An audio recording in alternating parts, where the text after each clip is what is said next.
अस्सलामुअलैकुम। Report card में खुशामदीद। मैं हूं अब्दुल्ला सुल्तान। इतवार को उड़ी में हमले में 18 भारतीय फौजियों की हलाकत के बाद पाकिस्तान और भारत के दरमियान लफ्जों की जंग नई बुलंदियों को छू रही है।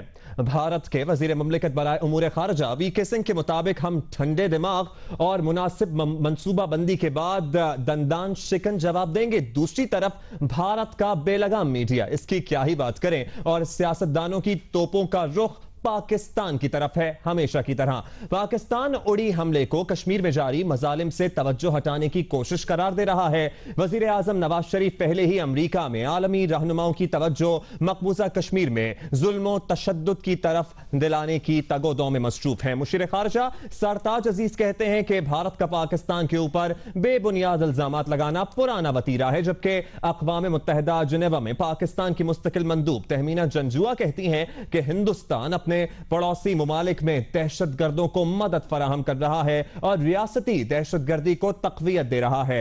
आर्मी चीफ जनरल राहील शरीफ ने वाज़े अल्फाज में कहा है कि फौज किसी भी जाहरियत का मौसर जवाब देने के लिए बिल्कुल तैयार है। पाकिस्तान की सिफारती लॉबिंग अपनी जगह, तहम यह सवाल कि भारत की जारहाना मुहिम के मुकाबले में पाकिस्तान के इक़दाम कितने मौसर हैं। क्या भारतीय प्रोपेगेंडे को गैर मौसर करने के लिए हुकूमत के पास ठोस हिकमत अमली और मुनासिब टीम मौजूद है? इसी से बात का आगाज करेंगे और हमारे पास आज का पैनल इम्तियाज आलम साहब, मजहर अब्बास साहब, शहजाद चौधरी साहब, सलीम साफी साहब, हसन निसार साहब और बाबर सत्तार साहब मौजूद हैं। सबसे पहले शहजाद चौधरी साहब आपकी तरफ आएंगे और आपसे यही जानेंगे कि भारत की जारहाना पॉलिसी के जवाब में क्या पाकिस्तान का सिफारती रद्द अमल काफी है, हां या नहीं? नहीं तो फिर करना क्या चाहिए? देखिए, पाकिस्तान के पास या पाकिस्तान का रद्दअमल सिर्फ सिफारती ही होना चाहिए। उसके अलावा पाकिस्तान के पास स्ट्रेटेजिकली और टैक्टिकली गुंजाइश बहुत कम है। देखिए, मकसद क्या था भारत का उड़ी का जो मामला हुआ उसको इस्तेमाल करने का? पहली बात तो ये है कि कश्मीरियों की जद्दोजहद पे पर्दा डालना। पाकिस्तान अक़वाम मुत्तहिदा में गया है, कश्मीर का मामला उठाएगा, लेकिन उन्होंने उसके बराबर एक उड़ी का मामला उठा दिया और उसके बराबर उसको कवर कर दिया। कश्मीर के मामले को किसी हद तक उस पर पर्दापोशी करने की कोशिश की, उड़ी के मामले को उठाकर। अब आप देखिएगा कि उनकी अपनी तकरीर में भी वो ये करेंगे। इसका अगला लेवल क्या है? इसका अगला लेवल ये है कि अगर LOC एक्टिवेट हो जाती है किसी भी तरीके से और खुदा न खास्ता जाए वो कंट्रोल्ड मैनेज तरीके से बढ़ाई जाती है या कोई एक्सचेंज भी हो जाती है, कोई स्ट्रेटेजिक सरप्राइज, वो क्या कहते हैं, जो स्ट्राइक करना चाहते हैं एक आध उस किस्म की कोई अगर कर रहे हैं, तो उससे अगर पाकिस्तान अपना रद्दअमल शो करेगा और करता है या उसके ऊपर कुछ मुठभेड़ होती है तो कश्मीर का मामला पीछे रह जाएगा। ये उनके मकासद हैं। हमारे मकासद क्या होने चाहिए? साफ और वाज़े। कश्मीर का जो नोयत है, कश्मीर का जो मसला है, उसको उसी शद्दोमद के साथ UNGA के अंदर और इंटरनेशनली उठाने की ज़रूरत है। उसको किसी सूरत भी हमें उड़ी के मसले के आगे अपनी जवाबदेही करके भारत को वो मौका नहीं देना चाहिए कि भारत अपना मसला मुद्दा आगे बयान कर पाए कश्मीर के मुकाबले में। नंबर 2, जो इंटरनेशनलाइज करना है, हमें ये बावर कराना है कि हमने जंगें भी करके देख ली, हमारे 3 किस्म के सफारती अदवार भी हुए जिसके अंदर UNSC रेजोल्यूशन भी शामिल हैं सियासी लेवल के ऊपर, और फिर शिमला और फिर कॉम्पोजिट डायलॉग। इन तीनों से भारत और पाकिस्तान किसी सूरत भी आगे नहीं बढ़ पाए, जबकि हमारा अमन का मसला बेसिकली कश्मीर से जुड़ा हुआ है। अगर कश्मीर का मसला हल हो जाए तो इस खत्ते में अमन बिल्कुल देरपात तरीके पे कायम हो सकता है। ये मामला लेके जाने की जरूरत है, लेकिन उसके लिए कश्मीर को असर नौ देखना पड़ेगा। जिस तरीके से आज तक हम देखते आए कि कश्मीर हमारा या तुम्हारा, उस तरीके से काम नहीं चलेगा। दुनिया के पास एक सेलेबल ऑप्शन लेके जाने की जरूरत है जिसके अंदर के लोगों को सेंटर बना के, उनको फोकस में रख के, कश्मीरियों को फोकस में रख के इस मामले को देखा जाए और फिर देखा जाए कि दोनों भारत और पाकिस्तान किस तरह मिलकर इस मसले के हल के। तो शहजाद साहब, आपकी ऑप्शन क्या है? हाँ या नहीं? हैं जोते हैं। ठीक, आपकी ऑप्शन क्या है? जिस अंदाज में अभी ये नैरेटिव बिल्ड किया जा रहा है, हमें लेके चलना चाहिए। जिस अंदाज में अभी ये नैरेटिव बिल्ड किया जा रहा है वो काफी है, वो ठीक है इस अंदाज में?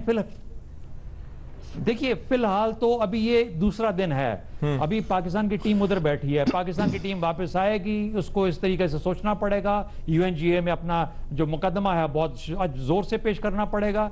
लेकिन इसके अंदर हमें किसी सूरत भी उस बेट की तरफ, उस तरफ नहीं जाना चाहिए जहां पर भारत चाह रहा है कि हम किसी किस्म की जंगी कशमकश के अंदर उनके साथ इन्वॉल्व हों। उससे बचने की जरूरत है। इसलिए मैं कहूंगा कि हाँ, रद्द-ए-अमल काफी, लेकिन उसकी मैंने क्वालिफिकेशन बहुत तफसील से कर दी। जी बिल्कुल तफसील से कर दी है। अब चलेंगे हम इम्तियाज आलम साहब की तरफ। इम्तियाज साहब, क्या आप मुत्तफिक हैं कि जिस अंदाज में पाकिस्तान ये केस उठा रहा है आलमी सतह पर, मियां नवाज शरीफ भी मुलाकातों में मसरूफ है, नैरेटिव बिल्ड कर रहा है, सिफारती सतह पर जिस तरह चैनलाइज किया जा रहा है, ये काफी है या और कुछ होना है बाकी? अभी इस सिलसिले में पाकिस्तान को और क्या कुछ करने की जरूरत है? पाकिस्तान को हम सबको अकल से रजू करने की ज़रूरत है और खुदा वक्त लाए कि जब हम अकल से रजू करना सीख लें। आपका सवाल यह है कि भारत की जारहाना पॉलिसी, भारत ने जारहाना रवैया इख्तियार अब नहीं किया, इस वक्त नहीं किया है। जैसे उन्होंने जब पार्लियामेंट पे हमला हुआ तो फौजें सरहदों पे लगा दी गई थी, लेकिन जंग नहीं हुई, माहिदा हो गया, उसके बाद सीज फायर हो गई। जब मुंबई में हुआ बहुत खौफनाक वाक़या था, उसका केस भी पाकिस्तान में चल रहा है, मुल्ज़मान भी नामजद हैं, लेकिन भारत ने मनमोहन सिंह ने जंग नहीं की और रद्द-ए-अमल नहीं किया, फौजी रद्द-ए-अमल। इसी तरह अब भी नज़र आ रहा है कि जो मैंने उनकी सिक्योरिटी की कमेटी की जो प्रोसीडिंग पढ़ी हैं उसमें उन्होंने एक तो कहा है कि मल्टीपल स्ट्रेटजी होगी और मल्टी डायमेंशनल होगी, लेकिन जोर सफारती सरगर्मी पे है। लगता है कि आलमी कुव्वतें भी इसमें शामिल हुई हैं। अब मामला आ जाता है कि जो इम्कानात ज़ेर बहस आए हैं, सबसे बड़ी डिबेट पाकिस्तानी मीडिया में तो नहीं हो रही, इंडियन मीडिया में हो रही है, और वो ये कि सर्जिकल स्ट्राइक्स करनी चाहिए कश्मीर में या सर्जिकल स्ट्राइक्स करनी चाहिए इन तंजीमों के मराकज़ में, पंजाब में। इस सब पे बहस हो रही है। ये भी हो रहा है कि लाइन ऑफ कंट्रोल को गर्म कर दिया जाए और इतना गर्म किया जाए कि पाकिस्तान के लिए इसकी एक काफ़ी कीमत, काफ़ी बोझ पाकिस्तान पे पड़े, इसका दबाव बने। तो ये मुझे अभी तक नज़र नहीं आया, और ख़ुद भारत में इस पे बहस हो रही है कि अगर आप सर्जिकल स्ट्राइक कर देंगे, वहाँ जो कैंप हैं या जो भी बिल्डिंगें हुई जहाँ मारेंगे, आपके पास इंटेलिजेंस नहीं है, वहाँ पे आम आदमी मारे जाएंगे, असल लोग तो वहाँ गायब हो जाएंगे, फ़ायदा नहीं होगा। अब आप करेंगे तो पाकिस्तान भी करेगा, जब पाकिस्तान करेगा तो आप भी करेगा। तो हर तरह के जो फौजी रद्द-ए-अमल के एस्केलेट होने का, यानी बढ़ जाने का खतरा है। ये खुद भारत में बहस हो रही है, दुनिया भर में बहस हो रही है। तो मैं समझता हूँ भारत ने एक डिप्लोमेटिक ऑफेंसिव लिया है और भारत की पोजीशन और पाकिस्तान की पोजीशन एक सी है। पाकिस्तान चाहता है कि दुनिया की तवज्जो दहशतगर्दी के सवाल के हवाले से पाकिस्तान में दबाव न पड़े, और वो कश्मीर के में जमहूरी हकूक़ की झंडा उठाए हुए है। और दूसरी तरफ भारत जो है वो जो कश्मीरी अवाम को दबाया जा रहा है, जो जुल्म किया जा रहा है, उसे एक्सटर्नलाइज करना चाहता है कि ये बाहर का हाथ है।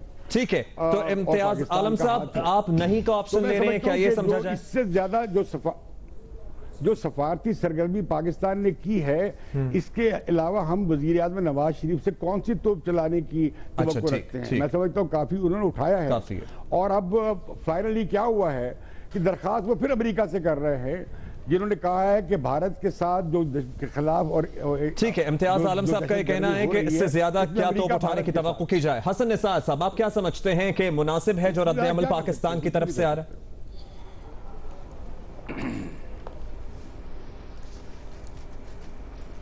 देखिए जी, जो शहजाद साहब ने और फिर इम्तियाज आलम साहब ने काफ़ी सराहत के साथ बात बयान कर दी है।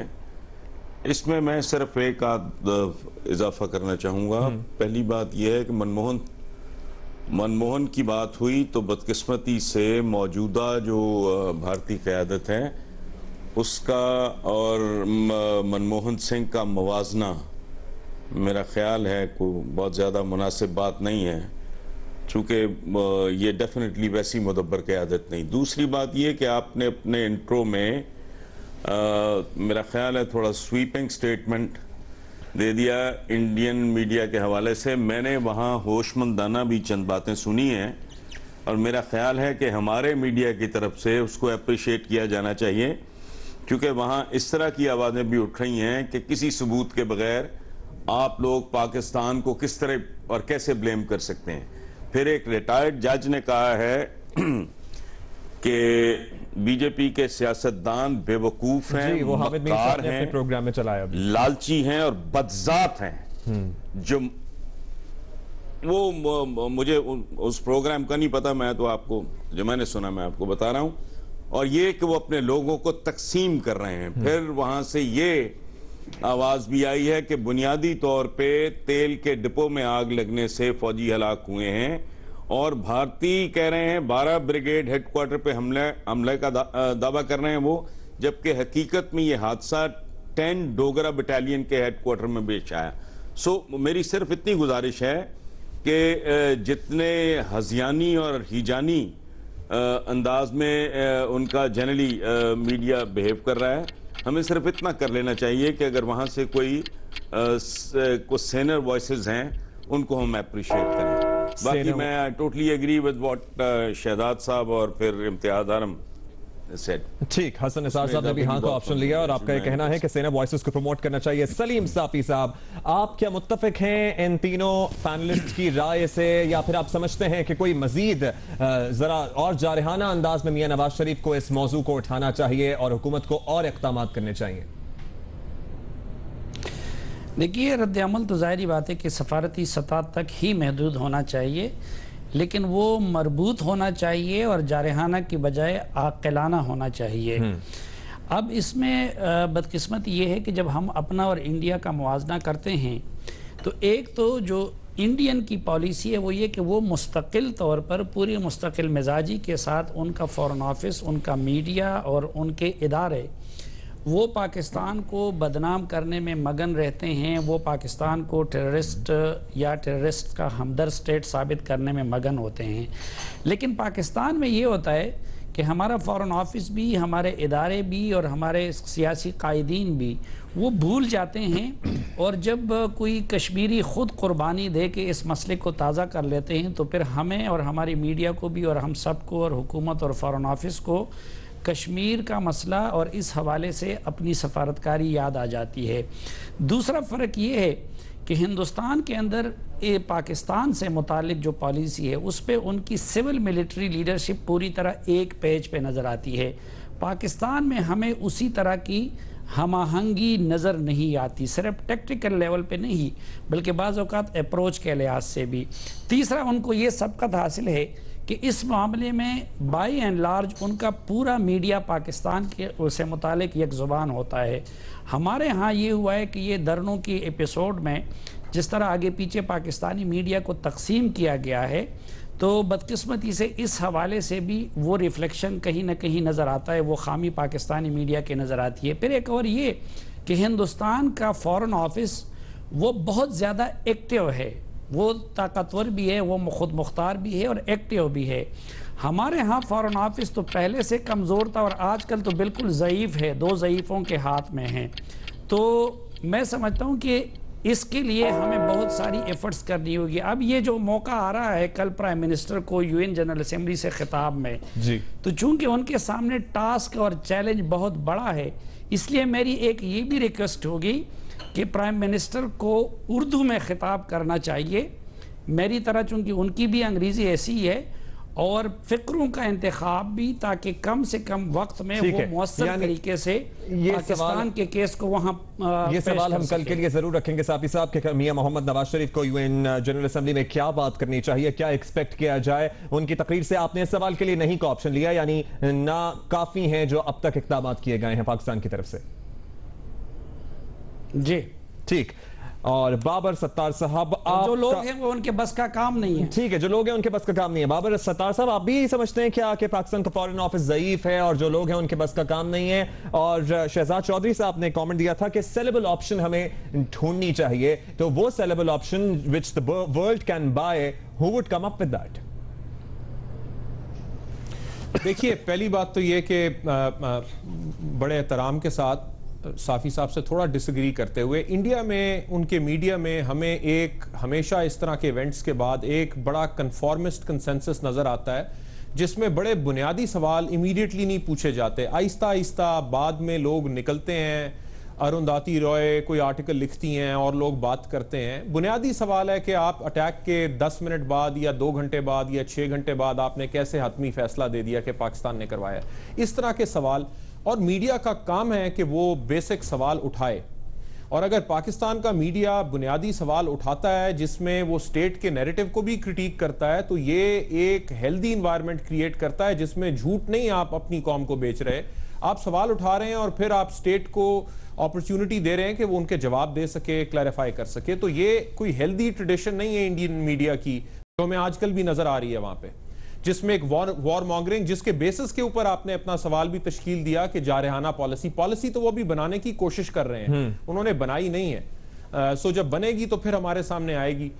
जहां तक ये बात कि पाकिस्तान का रद्द-ए-अमल सफारती और क्या पाकिस्तान का रद्द-ए-अमल इस वक्त हो सकता है? पाकिस्तान इस ब्लेम गेम में पड़ सकता था, पिछले 1.5 दिन में पाकिस्तान नहीं पड़ा।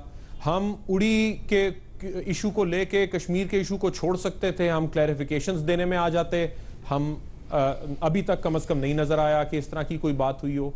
प्राइम मिनिस्टर कश्मीर की बात करने गए हैं वहां पे, अभी तक कम से कम नजर आ रहा है कि वो इंपॉर्टेंट वर्ल्ड लीडर से इसी चीज के ऊपर फोकस्ड हैं। सेक्रेटरी ऑफ स्टेट यूएस का हो, वो ब्रिटिश प्राइम मिनिस्टर के साथ बात हो रही है, बाकियों से बात हो रही है, तो बड़ा फोकस्ड एक तरह का एफर्ट नजर आ रहा है। जाने से पहले वो बुरहान वानी को शहीद कह चुके हैं, वो ये कह चुके हैं कि कश्मीर का मसला हम हल करना चाहते हैं। पिछले साल भी इशू रेज किया गया, इस दफा फिर इशू रेज किया जा रहा है। ठीक है, पाकिस्तान की कुछ लिमिटेशंस भी हैं इंटरनेशनल कम्युनिटी के अंदर, हमें यह भी देखना है। एक नैरेटिव है हमारे अगेंस्ट, और बेशक वो ये जो अभी न्यूयॉर्क में अफगान बॉम्बर निकला है, उसकी रिपोर्ट में भी ये बात लिखी जा रही है कि ये पाकिस्तान गए थे, पाकिस्तान 3 दफा आए गए। तो एक परसेप्शन को फाइट करने की जरूरत है, ये लिमिटेशन हमें एक्सेप्ट करनी होगी। दूसरा, इंडिया का वजन ग्लोबली हमसे ज्यादा है, एक बड़ा प्लेयर है, एक बड़ा मुल्क है, उससे फाइट करना डिप्लोमेटिकली बहुत आसान बात नहीं है। तो इन सब लिमिटेशंस को सामने रखते हुए मुझे तो लग रहा है कि एक इफेक्टिव कोशिश की जा रही है। बाबर सत्तार साहब ये कहते हैं। मजहर अब्बास साहब, आप क्या समझते हैं? जो फ्राइडे को इंडिया में हाई लेवल मीटिंग हुई, उसमें यही कहा गया कि हमें एविडेंसेस की जरूरत है इस अटैक को लेकर, उड़ी अटैक को लेकर उनका, लेकिन उनके मीडिया का नैरेटिव जनरली एक ऑप्शंस को छोड़ के बाज यही है कि ये पाकिस्तान ने किया है, जिस तरह वो पैकेट्स दिखा रहे हैं, जिस तरह वर्दियां दिखा रहे हैं और दीगर चीजें दिखा रहे हैं। आप क्या समझते हैं, हम जिस अंदाज में इस मामले को उठा रहे हैं, ये मुनासिब अंदाज है? देखिए, अगर वजीर आज़म नवाज शरीफ न्यूयॉर्क नहीं गए होते या अगर अक़वाम मुत्तहिदा में उनकी इस वक्त तकरीर नहीं शेड्यूल होती और ये वाक़या हो जाता, तो हम तो बहुत पीछे थे और अब भी हम बहुत पीछे हैं। डिप्लोमेटिकली कश्मीर के इशू को हमने उठाया कब है? ये तो अभी क्योंकि प्राइम मिनिस्टर गए हैं, उनकी तकरीर है, ये तो ये जो नई अपराइजिंग है, इस पे आपने डिप्लोमेटिकली किया क्या है? मतलब आपने कितने सफारतकार भेजे हैं, कौन से वफूद भेजे हैं, उनको कौन सी ब्रीफिंग दी है? आप जिन लोगों को भेजते हैं उनको ही ब्रीफ नहीं करते कि उन्हें जाके क्या बात करनी चाहिए। क्या कुलभूषण यादव जिसको पकड़ा गया है इंडियन एजेंट, क्या उसके हवाले से आपने उन सफारतकारों को ब्रीफ किया उनके हवाले से कि आपने जाके इस इशू को इस तरह रेस करना है? मेरा ख्याल है कि हम पीछे रहे हैं और मेरा ख्याल है हम पीछे हैं। और इस वक्त जो वज़ीर आज़म की जो मुलाकातें हैं, ये तो ऑलरेडी शेड्यूल्ड थी और ये वाक़यात वज़ीर आज़म ने जाके उधर खिताब करना था। इसीलिए इस वाक़े में इंडियन इन्वॉल्वमेंट इसलिए इस हवाले से इस शकूक व शुबात पैदा होते हैं, क्योंकि पाकिस्तान पे जो ब्लेम आया है ये लॉजिकल नहीं लगता कि एक ऐसे मौके पे जब वज़ीर आज़म कश्मीर का इशू उठाने जा रहे हों, जो है ये वाक़या पाकिस्तान करके अपनी ही पोजीशन को ख़राब करेगा। दूसरी बात यह कि मुझे लगता है कि जो इंडियन मीडिया है वो प्रोफेशनल मीडिया नज़र नहीं आता मुझे। वहाँ जर्नलिस्ट होते हुए भी वो जर्नलिस्ट नज़र नहीं आते। जो ज़बान इस्तेमाल करते हैं वो लैंग्वेज मुझे नज़र नहीं आती। हमारे यहाँ भी कुछ लोग हैं, लेकिन हमारा मीडिया, इवन अगर कारगिल का पीरियड उठा लें और कारगिल के पीरियड में इंडियन मीडिया को ले लें और पाकिस्तानी मीडिया को ले लें, तो आपके यहाँ 2 पॉइंट ऑफ व्यू नज़र आएंगे। इंडिया में बहुत रेयर वॉइसेस होती हैं, वो एक्सेप्शंस हैं। तो हमारा जो इस वक्त इशू है वो ये बेसिकली इशू ही ये हमारा कि हमारा एक तो हम वैसे ही हमारा ड्रॉबैक्स है कि जिस तरह अभी बाबर सत्तार साहब ने निशानदेही की, मुझे ये लग रहा है कि सर्जिकल स्ट्राइक्स वगैरह तो शायद बिल्कुल भी नहीं हो, लेकिन मुझे लग रहा है इंडिया थ्रू अफगानिस्तान आएगा और अफगानिस्तान से भी आपकी ऑलरेडी टेंशन है और इंडिया की उनसे दोस्ती है, लिहाजा बलूचिस्तान में आपको प्रॉब्लम्स खड़ी कर सकता है, वो आपके फाटा के एरियाज में प्रॉब्लम खड़ी कर सकता है।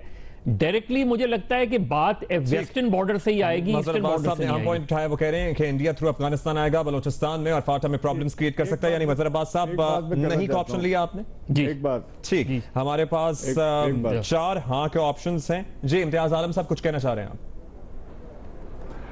देखिए, हम इस तरह स्वीपिंग स्टेटमेंट न दें इंडियन मीडिया के बारे में और खुद इतने बहुत ज्यादा हाजी बनने की कोशिश न करें। सारा पाकिस्तानी मीडिया एक लाइन सेल कर रहा है, वो कहाँ से है ये लाइन? कोई डाइवर्सिटी यहाँ पे है? कोई नहीं है। भारत में भी ये रुझान है, अच्छा रुझान नहीं है और ये मीडिया के लिए अच्छा नहीं है।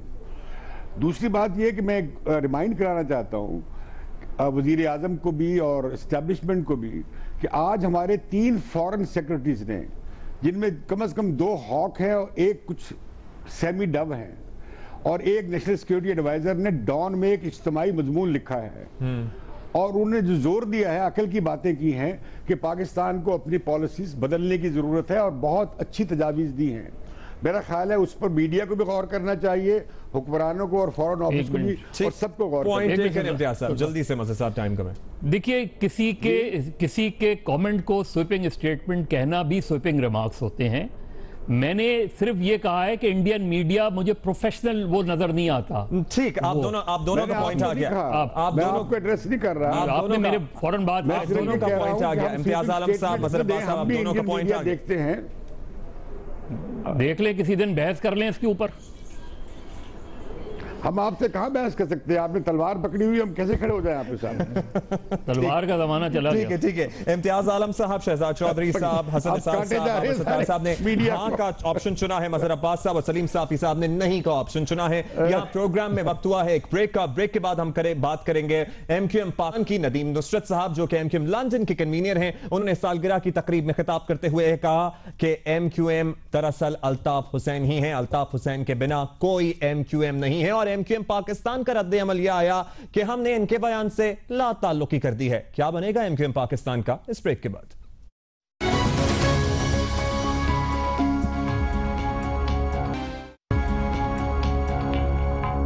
Welcome back. बानी MQM अपनी जात में MQM हैं। अल्ताफ हुसैन ने ही मुहाजिरों को शनाख्त दी, उनके बगैर मुत्तहिदा कौमी मूवमेंट कुछ भी नहीं। इन ख्यालात का इजहार MQM लंदन के रहनुमा नदीम नुसरत की जानिब से एक बयान में किया गया। नदीम नुसरत ने वाज़ेह तौर पर कहा है कि किसी भी किस्म का माइनस अल्ताफ हुसैन फार्मूला कबूल नहीं है। मीडिया रिपोर्ट्स के मुताबिक इस बयान के मंजर आम के आने के बाद MQM पाकिस्तान के रहनुमाओं का मुशावरती इजलास हुआ है, जिसके बाद MQM पाकिस्तान की जानिब से नदीम नुसरत के बयान से ला ताल्लुकी का ऐलान कर दिया गया। MQM पाकिस्तान ने अपने तफसीली बयान में कहा है कि 22 अगस्त को MQM के कायद अल्ताफ हुसैन की जानिब से पाकिस्तान मुखालिफ तकरीर के बाद MQM पाकिस्तान ने MQM लंदन और कायद अल्ताफ हुसैन से मुकम्मल तौर पर कता ताल्लुकी इख्तियार की है। तहम सियासी पंडितों के नजदीक ख्वाजा इजहारुल हसन की गिरफ्तारी पर MQM लंदन के रहनुमाओं की जानिब से मजम्मती बयानात की रोशनी में MQM पाकिस्तान और लंदन के दरमियान अभी भी मजबूत राबते मौजूद हैं। नदीम नुसरत के बयान और MQM पाकिस्तान के इस बयान से ला ताल्लुकी के इजहार की रोशनी में ही हमने अपना अगला सवाल तरतीब दिया है। और सवाल यह है कि लंदन के दबाव के बावजूद क्या फारूक सत्तार के लिए अल्ताफ हुसैन से मुकम्मल ला ताल्लुकी मुमकिन भी है या नहीं? और इस सवाल के जवाब के लिए हूं बेटर देन मजहर अब्बास। सबसे पहले मजहर अब्बास साहब बताइएगा, ये जो कंफ्यूजन है जिस पर खुर्शीद शाह कहते हैं कि 6 माह रुक जाए, दूध का दूध पानी का पानी हो जाएगा, फिर MQM के वोटर्स के बारे में भी आप कहते हैं कि वो भी कंफ्यूज्ड हैं, ये क्या कंफ्यूजन है और ये कब दूर होगी? क्या मुमकिन है फारूक सत्तार साहब के लिए ला ताल्लुकी मुकम्मल तौर पर? देखिए, उन्होंने एक बात वाज़ेह की है फारूक सत्तार ने, और वो ये कि उन्होंने कहा है कि अल्ताफ हुसैन साहब बानी हैं MQM के, और इसमें कोई दो राय नहीं, बानी तब्दील नहीं हुआ करते, लिहाजा बानी वो हैं। उसके बाद के ताल्लुकात से जो कतई ताल्लुक किया उसका कसूर खुद अल्ताफ हुसैन साहब का है, उनकी तकारीर का है और मुतवातिर तकारीर का है। उसके बाद MQM पाकिस्तान के पास ऑप्शन क्या रह जाता था?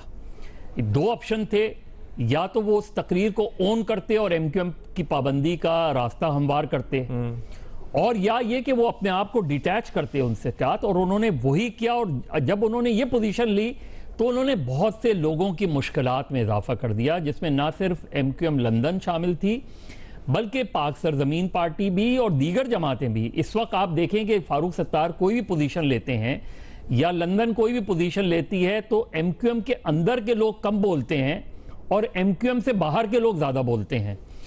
इसीलिए इस वक्त जो सबसे ज़्यादा मुश्किल है वो MQM लंदन की है, और उनकी मुश्किल ये है कि वो अल्ताफ वो अपनी कोई भी से इम्पोज नहीं कर पा रहे। वरना अगर MQM लंदन चाहे और अपने तौर पे चाहे उसको माना जाए या नहीं माना जाए, नदीम नुसरत साहब ऐलान कर देते हैं कि MQM पाकिस्तान जो है वो तहलील करते हैं और MQM पाकिस्तान से कोई ताल्लुक़ नहीं है, और फारूक सत्तार और दीगर तमाम लोगों से उधर से स्टेटमेंट जारी हो जाए कि ये सारे लोगों का MQM से कभी कोई ताल्लुक़ नहीं है, कोई आदमी इनसे ताल्लुक़, वो नहीं आया उस तरह। इसलिए कि उसके बाद उनकी पॉलिटिक्स क्या होगी, वो कौन सी पॉलिटिक्स करेंगे और कौन लोग होंगे जो यहाँ बरमला अंदाज में ऑन सरफेस उनकी वो पॉलिटिक्स कर पाएंगे। तो मेरा ख्याल है उनको ये सोचने की ज़्यादा ज़रूरत है कि डॉक्टर फारूक सत्तार और उनके साथियों ने पाकिस्तान में MQM को बचा लिया है, और इस वक्त वो जो पॉलिटिक्स कर रहे हैं उसमें अल्ताफ हुसैन साहब की और दीगर लोगों की इसलिए भी जो है वो गुंजाइश नहीं बन रही, क्योंकि वो जो पोजीशंस लिए हुए हैं और वो जो तकारीर पाकिस्तान से बाहर कर रहे हैं वो किसी भी तरीके से ना पाकिस्तानी आइन के हवाले से और ना एक आम पाकिस्तानी के लिए काबिल कबूल है। ठीक, यानी आप नहीं का ऑप्शन ले रहे हैं मजहर अब्बास साहब? जी ठीक, आपने लिया नहीं का ऑप्शन। हसन निसार साहब, आपसे जानना चाहेंगे जो कंफ्यूजन है, जो मुस्तफा कमाल भी बार बार कहते हैं कि सब मिले हुए हैं, और फारूक सत्तार साहब को बारहा इस सवाल का सामना करना पड़ता है क्या वाकई कतई ताल्लुक है, क्या कतई ताल्लुक नहीं है। हम इस फोरम पर भी इस सवाल को काफी मरतबा डिस्कस कर चुके हैं। ये कंफ्यूजन कैसे दूर होगी? क्या नदीम नुसरत साहब को भी हटा दें वहां से, उनसे भी कतई ताल्लुक कर लें? बयान से ला ताल्लुकी क्या काफी है?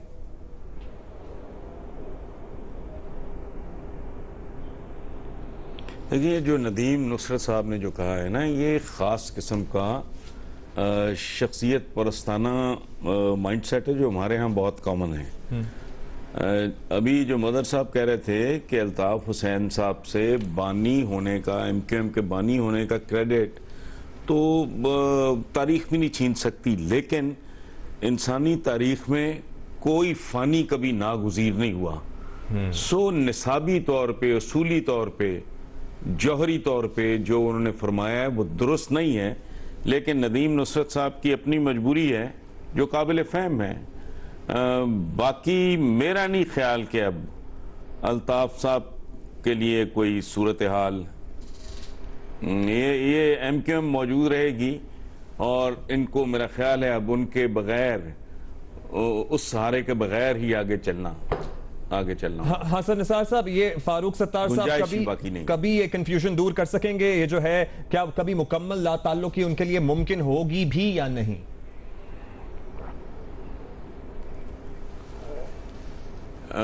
मेरा ख्याल है जी, वक्त बहुत बड़ा मरहम होता है, आहिस्ता आहिस्ता ये बात समझ में आ जाएगी। चूंकि अल्ताफ साहब का उनका कंट्रोल इतना जबरदस्त किस्म का था, उनके हुक्म के बगैर तो पत्ता नहीं हिलता था। So it's difficult to digest इतनी बड़ी बात। उनके कल्ट और फारूक सत्तार साहब के दरमियान बड़ा फासला है। सो ये बात हजम होते हुए कुछ टाइम लगेगा, ये बात हजम होते हुए टाइम लगेगा। और बड़ी खूबसूरत बात आपने कही कि फानी कभी नागुज़ीर नहीं हुआ करता। हाँ का ऑप्शन लिया है हसन निसार साहब ने। सलीम साफी साहब, आप क्या कहेंगे? हसन निसार साहब कहते हैं कि कभी पत्ता नहीं हिला करता था उनकी इजाजत के बगैर, अब तो बहुत कुछ हो रहा है। तो क्या ये लाताल्लुकी अपने अंजाम तक, मनतकी अंजाम तक पहुंच पाएगी? ये मुमकिन हो पाएगा फारूक सत्तार साहब के लिए सब कुछ हैंडल करना इस अंदाज में? मैं हसन निसार साहब की बात से बिल्कुल इत्तेफाक करता हूँ, और तारीख़ में ऐसा कई बार हुआ है कि एक बंदा बानी भी होता है, लीडर भी होता है, उस कौम का या उस ग्रोह का मोहसिन भी होता है, लेकिन एक वक्त ऐसा आ जाता है कि वो उसी कौम या उसी ग्रोह के लिए वबाल जान और मुसीबत बन जाता है। मेरे ख़्याल में अल्ताफ हुसैन साहब के साथ भी यही कुछ हुआ है, और इस वक्त सबसे ज़्यादा वो मुसीबत बन गए थे ख़ुद उर्दू बोलने वालों के लिए, और फिर सबसे ज़्यादा वो वबाल-जान थे फारूक सत्तार साहब जैसे लोगों के लिए। आज अगर उन लोगों की जो आजमाइशें हैं तो ये बेशतर अल्ताफ हुसैन साहब के इक़दामात और बयानात की वजह से था। फिर तीसरी बात ये है कि पहले तो उनको शक की वो गुंजाइश दी जा सकती थी और उसमें थी अल्ताफ साहब के रवैये में, लेकिन देखिए जिस तरीके से इंडिया ने दबाव बढ़ा दिया, उधर बरामदाख को निकाल दिया, उधर से जो है दूसरे बलोच मिलिटेंट को, उधर अफगानिस्तान के रास्ते से। तो अब तो ये बिल्कुल आया हो गया कि अल्ताफ हुसैन साहब इंडियन के हाथों में हैं और उन्होंने भी जो कुछ किया वो इंडिया के कहने पे किया या उनके इशारे पे किया। तो पाकिस्तान जैसे मुल्क में जो बंदा अपनी जुबान से मान भी ले कि हाँ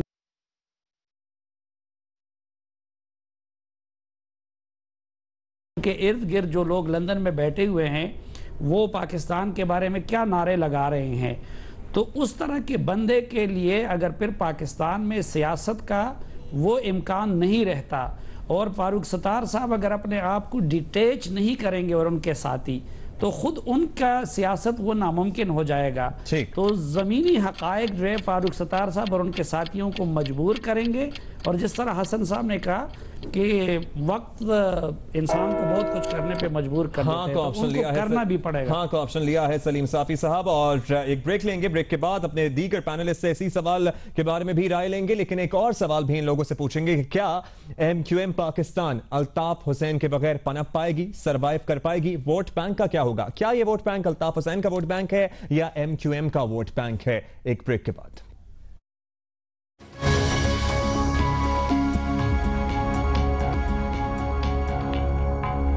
वेलकम बैक। सवाल यह है कि MQM लंदन के दबाव के बावजूद क्या MQM पाकिस्तान के सरबराह डॉक्टर फारूक सत्तार के लिए अल्ताफ हुसैन से मुकम्मल लाताल्लुकी मुमकिन है? और क्या मुकम्मल लाताल्लुकी के बाद MQM पाकिस्तान सरवाइव कर पाएगी? MQM के भारी भरकम वोट बैंक का क्या होगा? इम्तियाज आलम साहब। देखिए, अगर आप दुनिया की तारीख पढ़े, जो लीडर होते हैं असाइलम में बाहर और जो हकीकी मैदान में लोग होते हैं, ये तारीख देख लें उठाकर आप, एक फर्क नजर आएगा। यही हुआ कि फासले बढ़ गए और ये बड़ी हिम्मत है फारूक सत्तार और पार्लिमानी ग्रुप की कि वो खड़े हो गए हैं। और ये जो नदीम नुसरत कह रहे हैं वो असल में दबाव पैदा करना चाहते हैं। जो ये रस्से तुड़ा रहे हैं पाकिस्तान की जो MQM है उनसे जो रस्से तुड़ाना चाहती है, अब वो चाहते हैं कि वो रस्से कुछ कायम रहें और ये नीचे से दबाव आए, जिसका जिक्र किया हमारे मजहर अब्बास साहब ने भी कि 4-5 जगह भी चौकिंग हुई। वो चाहते हैं कि वो दबाव आए, तो ये मखमसा रहेगा, ये एक प्रोसेस है। अभी ये मुकम्मल तौर पे आज़ाद नहीं हुए, आज़ादी की कोशिश में हैं और अपनी हैसियत बनाना चाह रहे हैं। इनमें हवा भरनी चाहिए, इन्हें तकड़ा करना चाहिए, इन्हें खड़ा करना चाहिए। हम हर तरफ से लगे हुए हैं, पूरा मीडिया लगा हुआ है, नहीं अंदरों मिले इन्हें। ये हम जितना चलाएंगे उससे एक बहुत बड़ा हल्का इंतखाब और हमारे आबादी का बड़ा अहम हिस्सा वो भी कन्फ्यूजन का शिकार होता है। तो इन लोगों को लाइन लेने दें, पोजीशन लेने दें। दूसरी बात यह है कि MQM का बड़ा मसला एक और है जो इन्हें अब भुगतना पड़ा है कि इनका फौजी विंग और सियासी विंग गड़बड़ हो गए। इनके पार्लियामेंट विंग में और इनके पार्लियामेंट्री विंग में और इनके मिलिट्री विंग में बहुत ओवरलैपिंग हो गई। और तीसरी बात अब हमें नजर आ रही है कि ये जो लंदन में बैठी हुई MQM है, जो मिलिटेंट है, जो टेररिज्म को फरोग देती है, वो जाके बाहर केस कैसे लड़ेगी ह्यूमन राइट्स वायलेशंस का? उनके लिए एक और मखमसा है। तो लिहाजा मैं समझता हूं कि ये एक बड़ा MQM के अंदर गड़बड़ घोटाला हो रहा है, पॉपुलर लैंग्वेज के लफ्ज है, उसमें से कुछ चीज निकलेगी और आप निकलने दें इन प्रोसेसेस को। ठीक है, इसको हमारी इम्तियाज आलम साहब, लेकिन लोगों में हमारी इंतजामिया, एक मिनट, हमारी इंतजामिया क्या रवैया अख्तियार करना चाहती है वो भी कंफ्यूजन का शिकार है। ठीक है, उन्हें इन लोगों को जो ये लाइन खींचना चाह रहे हैं मदद देनी चाहिए। सही, मदद देनी चाहिए। हाँ को ऑप्शन लिया इम्तियाज आलम साहब ने भी। और शहजाद चौधरी साहब, आपके पास आएंगे, आपसे ये सवाल तो है ही, लेकिन साथ इस पे भी रोशनी डालिएगा कि without MQM, without Altaf Hussain MQM Pakistan ये किस तरह सर्वाइव कर पाएगी? वोट बैंक का क्या होगा? क्या लोग एक्सेप्ट कर पाएंगे अल्ताफ हुसैन के बगैर MQM पाकिस्तान को उसी तरह से? देखिए, फारूक सत्तार साहब मेरी नज़र में तो लातल्लुकी चाहते हैं और आज़ादी चाहते हैं MQM लंदन से। शायद उसका उतना खुल के इजहार उन्होंने किया, लेकिन बीच बीच में से वो कुछ ना कुछ अपने लोगों को, अपने वोटर्स को ये शक्ल भी बताना चाहते हैं कि नहीं, अब हम वही MQM हैं जो कि इनके बानी ने बनाई थी, ताकि उनका वोट बैंक जो है वो कायम रहे। तो बदकिस्मती से अपने वोट बैंक की खातिर, सियासी मफाद की खातिर वो कहीं ना कहीं जुड़े हुए नजर आते हैं। और उस किस्म की आज़ादी जो कि गालिबन बाकी पाकिस्तान देखना चाहता है, उनके शायद उनके वोटर्स भी देखना चाहते हो, वो नहीं नजर आती और सवालात खड़े हो जाते हैं।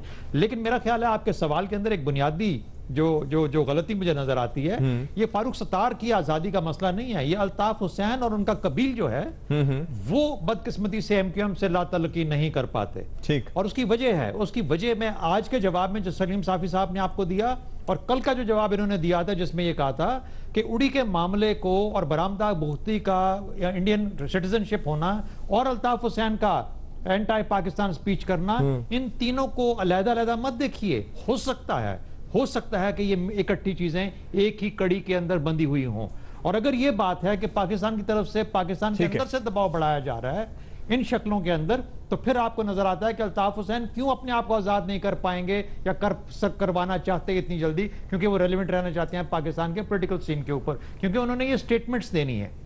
दूसरी बात, हम कैसे बगैर किसी इंफॉर्मेशन के या सबूत के हम इस किस्म की गुफ्तगू कर सकते हैं? एक सवाल जो इम्तियाज साहब ने उठाया था पिछले सवाल के जवाब में, हाइपोथेसिस डेवलप करनी पड़ती हैं, हाइपोथेसिस ऑफ पॉसिबिलिटीज, कंडक्ट क्या मुमकिनात है और उस मुमकिनात में से क्या चीज़ है जो कि हो सकती है। प्लॉजिबल हाइपोथेसिस क्या है? मेरा ख्याल है कि प्लॉजिबल हाइपोथेसिस इस सूरत में नजर आता है कि एमक्यूएम लंदन अपना छुटकारा नहीं कर सकती एमक्यूएम पाकिस्तान से, और इस वजह से वो मजबूर करती रहेगी कि कोई ना कोई ताल्लुक अपना कायम रखे, वरना इनके लिए अलहदा होना या जिस तरीके से कहा गया कोई मुश्किल काम नहीं। ठीक, मुमकिन है। हाँ का ऑप्शन लिया शहजाद चौधरी साहब। बाबर सत्तार साहब, अगर बाकी सारा पैनल इतना क्लियर है कि बिल्कुल मुमकिन है, तो फिर अवाम के जहन में जो मखमसा है वो क्यों है, और इनके जो नाकदीन हैं, जो इनके मुखालिफिन हैं, वो क्यों फिर कहते रहते हैं कि मिले हुए हैं?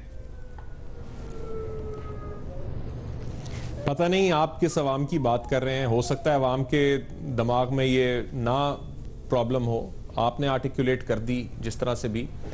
देखिए, सवाल तो बुनियादी ये है कि क्या फारूक सत्तार साहब के पास ये पॉसिबिलिटी थी, और यही सवाल रेज किया मेरे सीनियर्स ने यहाँ पे, क्या उनके लिए पॉसिबल है कि अल्ताफ हुसैन से ताल्लुक भी कायम रखें, इस मुल्क में भी रहें और यहाँ पे सियासत भी करें? चूंकि इसकी पॉसिबिलिटी खत्म हो गई है अब, इस वजह से ये तो नेचुरल आउटकम है कि उन्हें ताल्लुक खत्म करना पड़ेगा। अब वो कैसे, किस स्पीड से करेंगे, ये खाली सवाल है। वो ट्रांजिशन करना चाहते हैं, ट्रांसफॉर्मेशन नहीं चाहते। पाक सरजमीन पार्टी ट्रांसफॉर्मेशन करने की कोशिश कर रही थी, ये एवोल्यूशनरी प्रोसेस के थ्रू अलग होना चाहते हैं, रेवोल्यूशन नहीं चाहते। जो एमक्यूएम का वोट बैंक है, जो मुहाजिर वोट बैंक है, उसे अपने साथ लेके चलना चाहते हैं, बजाय इसके कि वो कट के एक नया वोट बैंक अपना डेवलप करें। सो एमक्यूएम की एवोल्यूशन करना चाह रहे हैं, और मेरा ख्याल है कि उन्हें ये अपॉर्चुनिटी देनी चाहिए। और एक बाय इलेक्शन भी हुआ, उसमें हमने देखा कि ऑल्दो एमक्यूएम हार गई, लेकिन उन्होंने फिर भी बहुत ज्यादा वोट लिए। सो कुछ इफेक्ट तो होगा, अल्ताफ हुसैन साहब के वोट होंगे, लेकिन बहुत सारे तो मुहाजिर वोट हैं, किसी को तो पड़ेंगे। सही। और फारूक सत्तार साहब की कोशिश है कि इनकी पार्टी को पड़े।